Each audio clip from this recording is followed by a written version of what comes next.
Allez, sans transition, un œil sur les médias avec Laure Manin. Bonsoir Laure. Bonsoir Damien. On regarde avec vous les différentes réactions à l'actualité sur les réseaux sociaux notamment.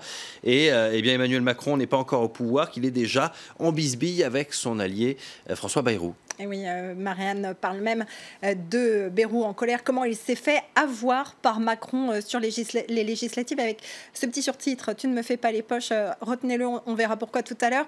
Pour Le Point, hein, c'est carrément un psychodrame. Le Point qui revient sur la genèse de la chose. Hein. Donc François Bayrou, le 22 février, avait apporté son soutien à Emmanuel Macron avant le premier tour de l'élection.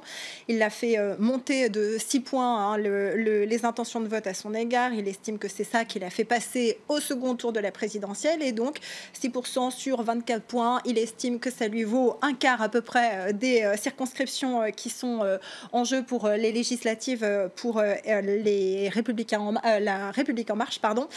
Donc il estimait qu'il avait droit à 144 circonscriptions sur 577, dont 60 à 80 gagnables. Et là, on est loin du compte. Hein. Alors, mercredi, ils étaient tombés d'accord plus ou moins sur 113. On s'en approchait. Et puis, quand la liste a été publiée, il n'y en avait plus que 35. Gros coup de sang du Palois, hein, alors qu'Emmanuel Macron lui avait donné sa parole en béton. Lui estime que c'est une opération de recyclage du PS. Alors forcément, énormément de réactions, notamment des proches hein, d'Emmanuel Macron. Celui-ci explique comment voulez-vous qu'on lâche 90 circonscriptions à un mec qui pèse 6%. Corinne Lepage elle-même va dans ce sens-là. Hein, 35 circonscriptions pour quelqu'un qui n'a qu'un seul député, c'est énorme. Et puis sur LCI, Jean-Paul Delevoye, hein, le président de la commission d'investiture de la République en marche, explique que les citoyens ne veulent pas revenir aux habitudes politiciennes. Ce n'est pas une question de mathématiques, c'est une question de cohérence, de confiance, de crédit et de mobilisation citoyenne. Et pourtant, Emmanuel Macron aurait soufflé. Mes troupes ont fait n'importe quoi en essayant un petit peu d'apaiser hein, la crise avec son allié.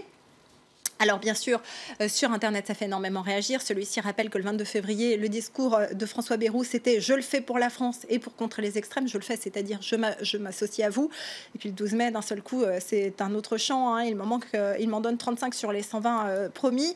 Pour celui-ci, c'est les jeux de mots hein, qui ont été retenus. François Bayrou, rebaptisé le 5e Bayrou du carrosse. Et puis, il y en a beaucoup qui s'en amusent. Hein. Le modem, c'est un peu ton pote de déménagement qui bouge 1% des cartons mais qui veut la moitié des bières. Une autre comparaison avec le Scrabble cette fois-ci. Bayrou, c'est un peu les lettres blanches au Scrabble, aucune valeur réelle mais utile pour boucher les trous. Alors forcément, je vous disais tout à l'heure, hein, dans Marianne, on parlait des poches. Eh bien, celui-ci s'amuse en faisant croire que le gamin qui faisait les poches pendant la campagne, c'était il y a fort longtemps, je me souviens même plus l'année, recevait une petite claque de François Bayrou. Hein, ça avait été beaucoup commenté dans les médias. Macron n'a jamais oublié cette gifle qu'il avait reçue gamin. C'est donc l'heure de la vengeance. Et puis ce dernier illustre ce fou rire hein, d'Emmanuel Macron à l'Assemblée nationale quand Bayrou est venu lui réclamer les 113 circonscriptions promises. C'est pas beau de se moquer. Non. Autre sujet commenté et qui arrivera bientôt, hein, c'est la passation de pouvoir entre François Hollande et Emmanuel Macron. C'est dimanche matin, pardon. Et la toile s'y intéresse beaucoup. Oui, alors bien sûr, la passation de pouvoir, c'est un rituel hein, de la Ve République. Alors qu'est-ce qui se passe et qu'est-ce qu'on se passe dans une passation de pouvoir demande libération? Eh bien, pas les codes nucléaires, parce que c'est bien fini, hein, le petit papier avec des chiffres. Oui. Hein, maintenant, c'est beaucoup plus moderne, explique la presse. L'Express explique que Brigitte Macron ne sera pas là au moment où les deux hommes se serreront la main sur le perron de l'Élysée, parce que Julie Guillet n'est pas officiellement dans la vie de François Hollande. Elle ne sera donc pas là. Donc, si Brigitte Macron était là, bien, elle se trouverait un peu seule. Elle préfère donc ne pas être là à ce moment historique. La passation, c'est bien sûr l'occasion de tirer le bilan hein, du quinquennat qui s'achève, un bilan qu'on peut retrouver sur luiprésident.fr. C'est un blog politique qui reprend toutes les promesses qui avaient été faites et estime avec ce hollandomètre ce qui a été tenu ou pas. 538 promesses ont été évaluées, parmi lesquelles notamment donc il y a le mariage pour tous, la COP21 et puis le chômage hein, qui n'a pas redressé sa barre, ou les 60 000 postes dans l'éducation nationale. Vous pouvez retrouver toutes ces précisions sur le site. Pour Ménégol, le bilan de François Hollande, c'est surtout celui de sa balance. Hein. On le voit au cours des années reprendre du poids plutôt.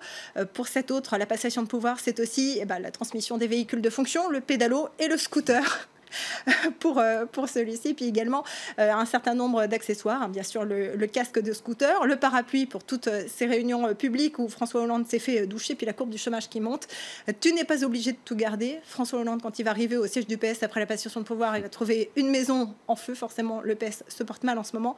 Puis celui-ci blague, hein, la passation de pouvoir du cabinet noir, ça se déroulera à minuit au sous-sol de l'Élysée. On est prié d'apporter sa cagoule. Il y en a un petit rigolo qui demande c'est quoi le mot de passe secret? Réponse sourcil, forcément hommage à François Fillon. Et puis cette indignation, hein, de Christine Boutin sur Internet, la messe diffusée ce dimanche a été remplacée par la passation de pouvoir. Christine Boutin qui s'en est émue sur les réseaux sociaux, c'est la première fois qu'elle a lieu un dimanche, cette passation de pouvoir. Les choix d'Emmanuel Macron sont très clairs. Alors qu'elle se rassure, le jour du Seigneur qui diffuse donc la messe a tenu à la rassurer, la messe sera bien diffusée, mais avancée à 7h35. Alors, cet internaute s'amuse. C'est la seule personne au monde, Christine Boutin, qui se fait clasher par le community manager du Secours du Seigneur.